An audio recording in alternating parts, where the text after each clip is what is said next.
One shot and national pain beyond measure in the murder of Charlie Kirk. And now this. Good morning, ladies and gentlemen. We got him. The announcement from Utah's governor touched off relief and a firestorm of inquiry. Who is Tyler Robinson? The Utah Board of Higher Education called him a third-year student in the electrical apprenticeship program at Dickson Technical College and said he received concurrent enrollment credit at a university while in high school. This is not going to be one of your clients. Absolutely not. There's no way they're going to give him bail. Heather Page, bail bondswoman, suspects Robinson is in a solitary cell and other inmates know he's here. Oh, absolutely. Gossip goes crazy inside that jail, yeah.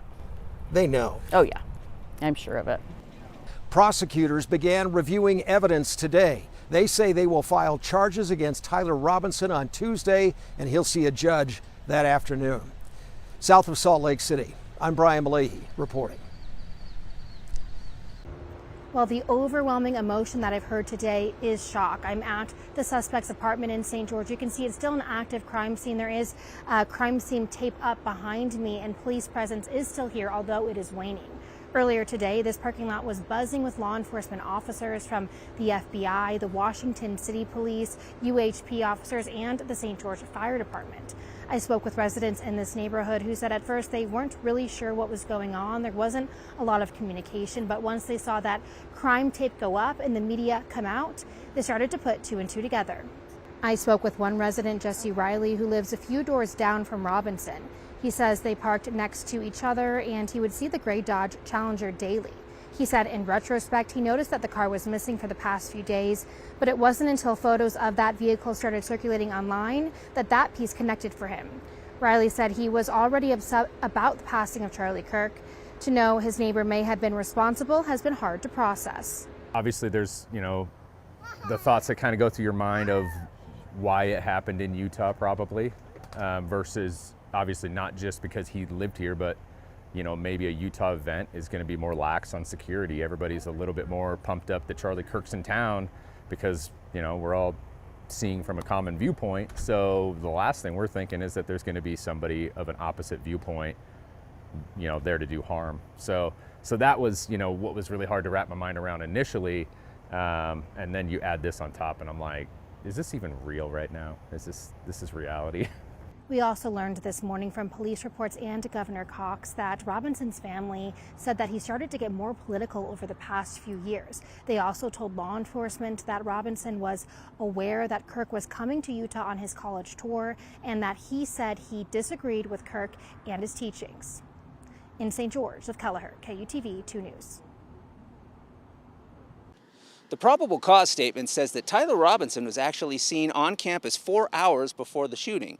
They say he arrived here at 8:29 in his Dodge Challenger, wearing a completely different outfit than he was seen in later. At that time, police say he was wearing a maroon t-shirt, light-colored shorts, and a black hat with a white logo. A few hours later, at 11:50, police say that Robinson was seen on surveillance video right about here. He was walking towards this parking lot, heading toward campus, but all the while, he was reportedly limping as if he couldn't bend his right leg and moving at a slower pace. And investigators say that he walked that way all the way towards that pedestrian tunnel near 800 West Campus Drive. 12 minutes later at 12:02, Robinson was reportedly seen walking by the north side of the Low-C Center, still limping. But investigators say he walked to the southeast corner doors of the building, and at 12:15, he was seen climbing the stairs. At 12:17, the PC statement says Robinson climbed over a short wall, then crouched on the north side of the wall on the roof. At 12:22, Robinson reportedly ran across the roof and the limp was gone.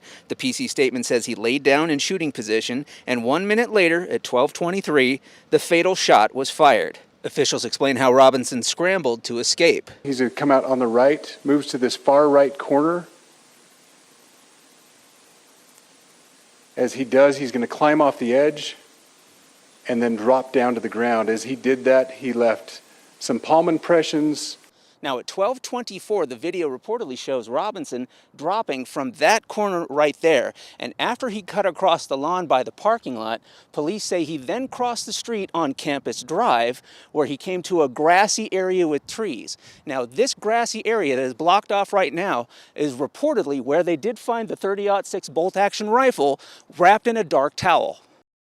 So how was Robinson tracked down to Washington City? Well, the PC statement says along with talking to his family members, they also spoke to a roommate who told investigators about messages he posted on Discord.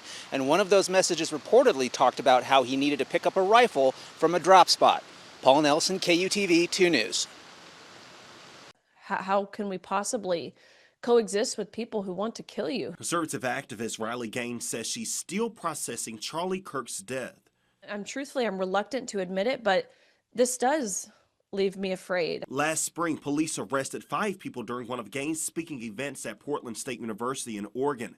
This video from our sister station shows protesters surrounding the building. Now, Gaines says she's questioning her own safety at future events. Concerns for the future and security will certainly be increased at any sort of public event, especially on campuses. I asked Gaines what she thinks it would take to lower the tension and stop political violence. The rhetoric has to be toned down. Democratic State Representative Bo Mitchell echoes that call, issuing a statement saying that we have to put an end to the division and rancor that have come to define our politics. National lawmakers like Alexandria Ocasio-Cortez of New York are calling for the same. We must come together. Our responsibility is to de-escalate this environment, to reduce the level of chaos that is at risk right now in this country, so that we can, first and foremost, increase the level of safety that people can feel in this country. And then we can move forward together. As the investigation continues, some members on both sides say lowering the temperature in public discourse may be one step towards making politics safer for everyone.